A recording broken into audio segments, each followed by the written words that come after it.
Hello friends, welcome back to my channel Satya's world. ఈరోజు ఈ వీడియోలో నేను మీకు ఒక స్వీట్ రెసిపీ చూపిస్తున్నాను. అదే రవ్వ లడ్డు. దివాళీ స్పెషల్ రెసిపీస్లో ఇదొకటి. నేను Diwali special sweet recipes 4 already నేను అప్లోడ్ చేశాను. మీరు ఆ వీడియోస్ కూడా చూడని వాళ్ళు ఎవరైనా ఉంటే చూసేయండి. ఇప్పుడైతే ముందుగా నేను ఒక ప్యాన్ తీసుకొని అందులో ఒక 3 కప్స్ బొంబాయి రవ్వ వేసుకున్నా. సూజీ రవ్వ అని కూడా అంటారు కదా. ఇప్పుడు మనము రవ్వని సిమ్లో పెట్టుకొని గోల్డెన్ కలర్ వచ్చేంత వరకు ఫ్రై చేసుకోవాలి. మంచి స్మెల్ వస్తుంది రవ్వ వేగితే. సిమ్లో పెట్టుకొని ఇలా కంటిన్యూస్గా మిక్స్ చేసుకుంటూ వేయించుకోవాలి. ఎందుకంటే ఈ సూజీ రవ్వ అనేది తొందరగా అడుగంటుతుంది. ఏమాత్రం అడుగంటినా కలర్, స్మెల్, టేస్ట్ అన్నీ డిఫరెన్స్ వచ్చేస్తాయి. సూజీ రవ్వతో రవ్వ లడ్డు అనే కాదు, రవ్వ కేసరి చేసుకున్న ఏదైనా సరే. ఇప్పుడు రవ్వ మనకి చక్కగా వేగిపోయింది కదా. దీనిలో మనము 1:1 రేషియోలో షుగర్ని పౌడర్ చేసుకోవాలి. అంటే షుగర్ 1:1 తీసుకొని ఆ షుగర్ని పౌడర్ చేసుకోవాలి. అంతేగాని షుగర్ పౌడర్ 1:1 కాదు. సో షుగర్ పౌడర్ వేసుకొని తర్వాత ఎండు కొబ్బరి ఒక పావు కప్ వేసుకుంటే సరిపోతుంది. ఇప్పుడు షుగర్ పౌడర్, కొబ్బరి పొడి, అలాగే వేయించుకున్న రవ్వ 3 చక్కగా మనం మిక్స్ చేసుకోవాలి.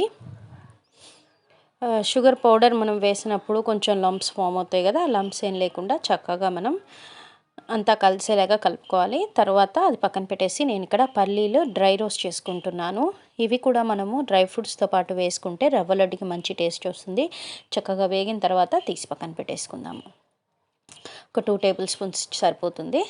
సో ఇలా పొట్టు తీసుకొని పెట్టేసుకున్నాను. తర్వాత నా దగ్గర ఉన్న డ్రై నట్స్ ఏవైతే ఉన్నాయో అవన్నీ వేసుకుంటున్నాను. అలాగే ఎండు కొబ్బరి నేతిలో వేసుకొని వేయించుకుంటున్నాను. నెయ్యి ఒక 2 to 3 స్పూన్స్ వేసుకుంటే సరిపోతుంది. ఇక ఎక్కువ కావాలంటే కూడా వేసుకోవచ్చు. సో ఎండు కొబ్బరి చక్కగా వేయించుకోవాలి. ఎండు కొబ్బరి లేని వాళ్ళు పచ్చి కొబ్బరి కూడా వేసుకోవచ్చు. ఎండు కొబ్బరి ముక్కలు చక్కగా వేగిపోయిన తర్వాత తీసి అందులో వేసేసేయాలి. అలాగే మిగిలిన నట్స్ అన్నీ కూడా జీడిపప్పు, బాదం పప్పు, కిస్మిస్, ఇంకా నేను సారపప్పు తీసుకున్నాను. అవన్నీ వేయించేసుకున్నాను. నేతిలో వేయించేసుకొని అవన్నీ కూడా చక్కగా ఈ కలుపుకున్న మిక్స్చర్లో వేసుకొని తర్వాత లాస్ట్లో ఒక టీ కప్ ఉంటుంది కదా, దాంతో పాలు వేసుకొని మొత్తం అంతా మిక్స్ చేసేసుకుంటున్నాను. నా దగ్గర కాజు, బాదం, కిస్మిస్ ఇంకా ఆ సీడ్స్ ఉన్నాయి కాబట్టి అవి వేసుకున్నాను. మీ దగ్గర ఇంకేమన్నా ఉంటే అవి కూడా వేసుకోవచ్చు. ఏమీ లేదు, పల్లీలు వేసుకున్నా సరే సరిపోతుంది, టేస్ట్ బాగుంటుంది. సో ఇప్పుడు మనం చక్కగా చేత్తో ఒకసారి మిక్స్ చేసుకుందాము. మిక్స్ చేసుకుంటే మనకి మొత్తం అంతా చక్కగా కలుస్తుంది.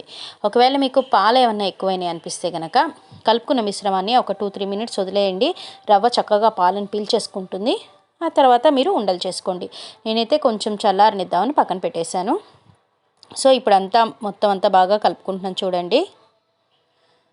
సో ఇప్పుడు మనకి ముద్ద చేయడానికి వస్తుంది. ఒకవేళ ముద్ద చేయడానికి రాకపోతే మీరు మళ్ళీ కొంచెం పాలు యాడ్ చేసుకోండి. ఇప్పుడైతే ఒకసారి నేను హ్యాండ్ వాష్ చేసుకుంటాను. ఎందుకంటే ఇలా మనకి చేతికి అంతా బాగా అంటితే కూడా మనకి రవ్వ లడ్డు చేసుకోవడానికి రాదు. పక్కన నీళ్ళ గిన్నె పెట్టుకుంటూ రవ్వ లడ్డు చేసుకోవాలి. అంతే, చూసారు కదా. పల్లీలు, ఇంకా వేయించుకున్న జీడిపప్పు, బాదం పప్పు, కిస్మిస్, ఎండు కొబ్బరి ముక్కలు కనిపిస్తూ ఎంత బాగుందో రవ్వ లడ్డు అసలు చూడటానికి. సో ఇలా చేసేసుకోవడమే. మధ్య మధ్యలో నీళ్ళతో అయితే తడుపుకోవాలండి. మీకు నచ్చిన సైజులో బాల్స్ చేసేసుకున్నారు అంటే, లడ్డూలు చేసేసుకున్నారు అంటే tasty, Emmy and easy making రవ్వ లడ్డు రెడీ. సో ఇలా చేసి మనకి ఇలా రవ్వ అంతా చేతికి అంటింది కదా. ఇలా చేసినప్పుడు మనకి ఉండ సరిగ్గా రాదు కదా. అందుకని హ్యాండ్ వాష్ చేసుకొని ఇలా పక్కన గిన్నె నీళ్ళు పెట్టుకొని మళ్ళీ లడ్డు చేసుకోవడమే. అంతే. ఇలా అన్నీ నేను ప్రిపేర్ చేసేసుకున్నాను. చూసారు కదా ఎంత బాగున్నాయో. చూడటానికే కదండి, తినడానికి కూడా టేస్ట్ చాలా బాగుంటాయి. మీరు కూడా ఈ ప్రాసెస్లో రవ్వ లడ్డు ప్రిపేర్ చేసి టేస్ట్ ఎలా ఉన్నాయి అనేది నాకు కామెంట్ చేసి చెప్పండి. ఈ వీడియో కనుక మీకు నచ్చినట్లయితే లైక్ చేయండి. అలాగే మీ ఫ్రెండ్స్ అండ్ రిలేటివ్స్కి ఈ వీడియో లింక్ని షేర్ చేయండి. మరిన్ని ఎమ్మీ రెసిపీస్ కోసం సత్యాస్ వరల్డ్ ఛానల్ని సబ్స్క్రైబ్ చేసుకోండి. Thank you for watching. Please like, share and subscribe to my channel for more videos. అలాగే ఇక్కడ నేను ఇంతకుముందు వీడియోలో ఇన్స్టెంట్ కోకోనట్ లడ్డు కూడా చేశాను కదా. నేను రవ్వ లడ్డు ఇంకా కొన్ని మిగిలిన ఇన్స్టెంట్ కోకోనట్ లడ్డు అయితే ఆల్రెడీ అయిపోయింది. వాటన్నిటిని డబ్బాలో ఇలా పెట్టుకున్నాను. మీరు కూడా అలా పెట్టుకోండి. 1 వీక్ 10 డేస్ వరకు కూడా నిల్వ ఉంటాయి. Thank you. Bye bye.